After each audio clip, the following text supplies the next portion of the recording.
Are lockdowns affecting teens and their mental health? Do you agree that lockdowns are affecting teens and their mental health, or do you only care about COVID numbers? Melbourne's numerous lockdowns and ongoing lockdowns have affected the overall mental health of teens and VCE students. On the 27th of August 2021, a news article was published in the Herald Sun titled "Victoria's Top Psychiatrist Reveals COVID Tolls on Teens." Chief Psychiatrist Dr. Neil Coventry describes this issue as the perfect storm, and I couldn't agree with him more. Although the COVID-19 virus is out of all of our control, it has done more bad than good, and so have the numerous lockdowns we as a community have gone through. He states the perfect storm has been generated by the pandemic and that it's taking a huge toll and is affecting Victorian children's mental health more than we think it is. This issue doesn't get acknowledged enough. All over the news and TV, we see COVID updates, but no one ever talks about how it's affecting everyone, especially teens and their mental health, emotional health, and physical health. I think these lockdowns are definitely taking a toll on teens and their mental health. It has caused individuals feeling isolated, self-harm and suicide numbers have increased. There's been a lack of self-confidence and extra stress caused by online school. Feeling isolated. Feeling isolated is feeling lonely. At times, it's very hard to feel isolated from society, like you're just locked away by yourself with no one to interact with but your family. Being isolated can increase risk of mental health issues like depression, anxiety, social anxiety, and many more. The list is endless. With these mental health issues, it can be hard to get through the day without feeling drained emotionally and physically. Melbourne is in its 6th lockdown since the pandemic has started. Personally, I don't think it's gone any easier over time, even though we've done it so many times. Being isolated and not being able to go out or even interact with other people can be quite harmful, especially on teenagers because they're stuck at home trying to fight their mental health issues and their minds. It can also be harmful because their home situation might not be stable enough to be around all the time. It can cause ongoing mental health issues to worsen as lockdowns continue to get extended. Self-harm and suicide numbers increase. The more lockdowns we go through, the more each one gets extended, the more our mental health plummets. Throughout these lockdowns, self-harm and suicide numbers have increased majorly, and this doesn't get talked about enough. All you see online and over the news are about COVID case updates, new restrictions, and rules being put into place, but no one is talking about this very important issue that is getting worse day by day, week by week, month by month.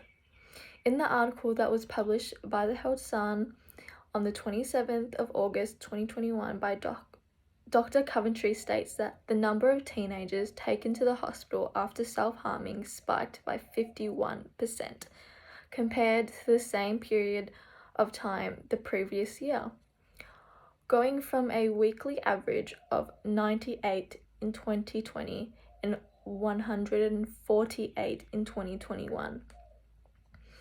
In another article published by the Herald Sun on the 30th of August 2021 issue, suicide should be counted in COVID death tolls. This article talks about how many suicide deaths have happened throughout the lockdowns and how these lockdowns have affected us mentally. The article states that last year, 713 Victorians took their own lives, including 19 people under the age of 18. VCE students in general, teenagers. This includes 17 boys and 2 girls. May 31st this year, 276 people have taken their own lives in Victoria, including 4 boys and 4 girls. By July 31st, the figures had increased to 8 girls. These numbers are increasing every day. the longer these lockdowns go, the more harm it's doing to our community and children. The mental health of these children is just as important as the physical health of those suffering with COVID. This issue needs to be recognised and taken accountable for. Lack of self-confidence. Do you feel like yourself when you're in lockdown? Because I know I don't feel like myself. Lack of self-confidence is increasing as lockdowns get extended. Teenagers nowadays find it hard to accept themselves already because of how big our generation is with social media. As we scroll through our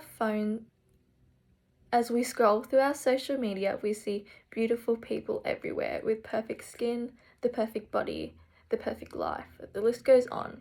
In our generation, there's beauty standards that are classified as perfect. It teaches young teenagers that this is what we need to look like to be classified as beautiful or handsome in our society. With being stuck inside, there's not much we can do apart from really scrolling through our phones, looking at something that isn't real but is idolized. Social media has taken a massive toll on our mental health because we see all these beautiful and handsome people and we compare ourselves to them. We try and change who we are to fit this description of our society's beauty standards.